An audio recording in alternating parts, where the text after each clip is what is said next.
قرآن مجید کے کچھ تقاضے ہیں۔ قرآن مجید کا پہلا تقاضا یہ کہ اس کی تلاوت کی جائے۔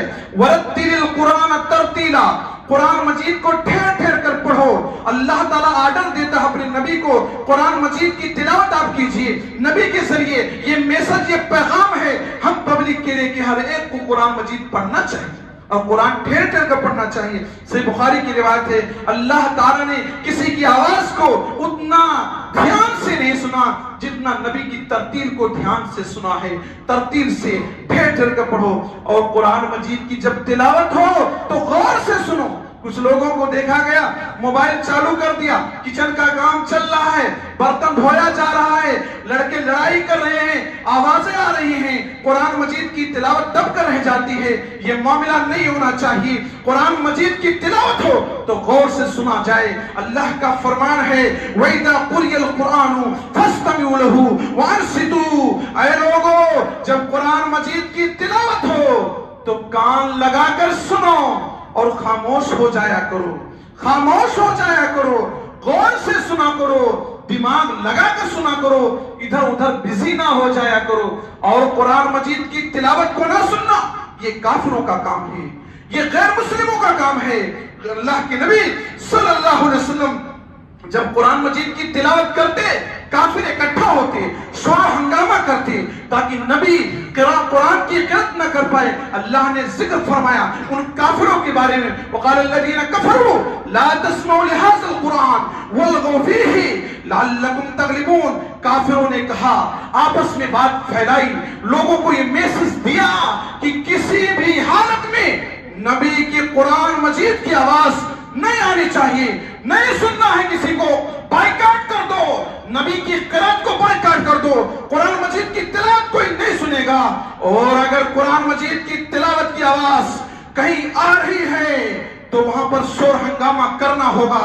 یہ ان کی طرف سے پاس تھا معاملہ، لیکن کہیں کہیں لوگ روئی نکال کر سن لیتے تھے، مسلمان ہو جایا کرتے تھے۔ قرآن مجید کو سننا بھی چاہیے، غور سے سننا چاہیے۔ قرآن مجید کا دوسرا تقاضا یہ ہے اس میں غور و فکر کرنا چاہیے۔ قرآن مجید کو لوگ بغیر سمجھ کر پڑھتے ہیں، یہ افسوس کی بات ہے۔ جو قرآن مجید ہمارے اور آپ کی ہدایت کے لیے نازل کی گئی اس میں لوگ بغیر غور و فکر کے پڑھتے ہیں۔ غور و فکر نہ کرنے والے ان کو توفیق نہیں ملتی ہے۔ اللہ فرماتا ہے افلا یتدبرون القرآن ام علی قلوب اقفالها، یہ لوگ قرآن مجید میں غور و فکر کیوں نہیں کرتے؟ یہ لوگ قرآن مجید میں سوچتے کیوں نہیں، سرچ کیوں نہیں کرتے؟ کیا ان کے دلوں پر لاک لگ گیا ہے؟ کیا ان کے دلوں پر تالا لگ گیا ہے؟ پتہ کیا چلا؟ جو قرآن مجید میں غور و فکر نہیں کرتا، سرچ نہیں کرتا، سمجھنے کی کوشش نہیں کرتا، اس کے دل پہ لاک لگا ہوا ہے، اس کے دل پہ تالا لگا ہوا ہے۔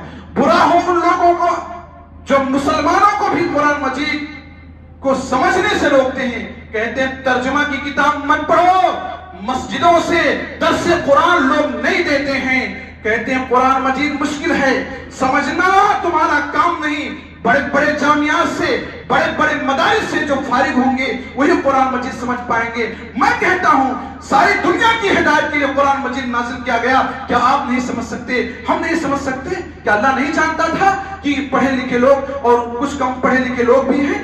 اللہ فرماتا ہے وَلَقَدْ يَسَّرْنَا الْقُرْآنَ لِلذِّكْرِ فَهَلْ مِن مُدَّكِرٍ، ہم نے قرآن مجید کو نصیحت کے لیے آسان بنایا ہے۔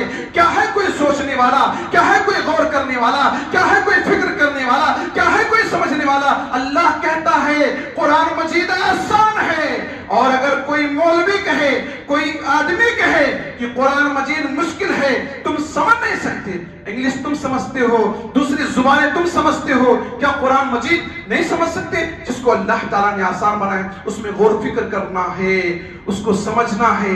اور قرآن مجید کا تیسرا تقاضا عمل کرنا ہے، عمل کرنا ہے۔ یہ صرف سینے سے لگا لو کام نہیں چلے گا، عمل کرنا ہے۔ اور چوتھا تقاضا یہ ہے قرآن مجید کی تبلیغ کرنا ہے، قرآن مجید کا پرچار کرنا ہے۔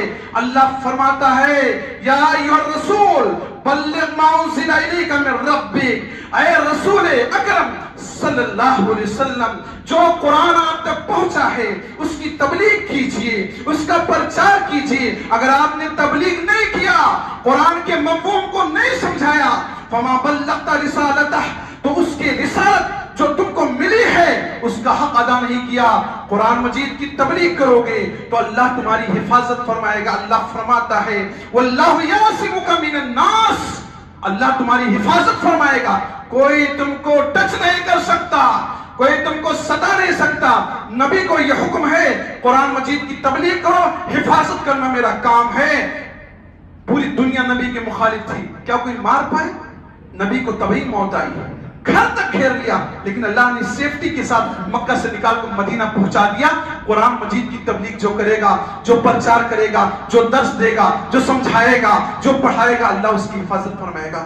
اللہ فرماتا ہے لِتُبَيِّنَ لِلنَّاسِ مَا نُزِّلَ إِلَيْهِمْ، جو نازل کیا گیا قرآن مجید اس کی تبلیغ کرنا آپ کی ذمہ داری۔ آخری بات بول کر اپنی بات ختم کرتا ہوں کہ سب سے بہترین انسان وہ ہے جو قرآن مجید سے جڑے۔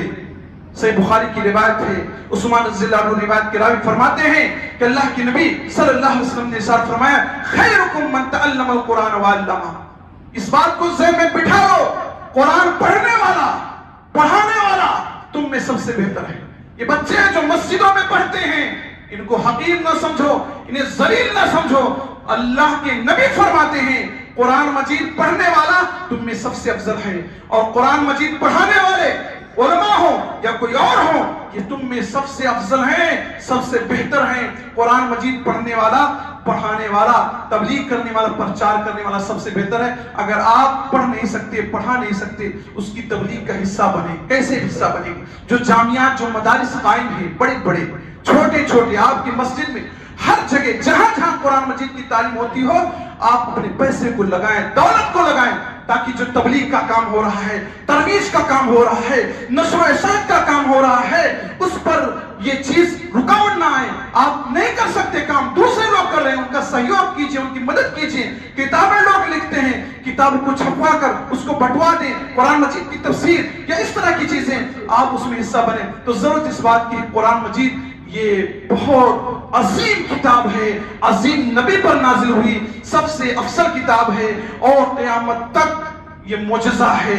اس کو پڑھ کر لوگ مسلمان ہوں گے۔ اس سے ہمیں جڑنا ہوگا، سمجھنا ہوگا، عمل کرنا ہوگا، غور و فکر کرنا ہوگا، اور صرف طاقتوں میں سجا کر کام نہیں، اس کی تبلیغ پرچار کرنا ہوگا، اپنے گھر سے باہر نکلنا ہوگا۔ اللہ رب العالمین سے دعا ہے آمین۔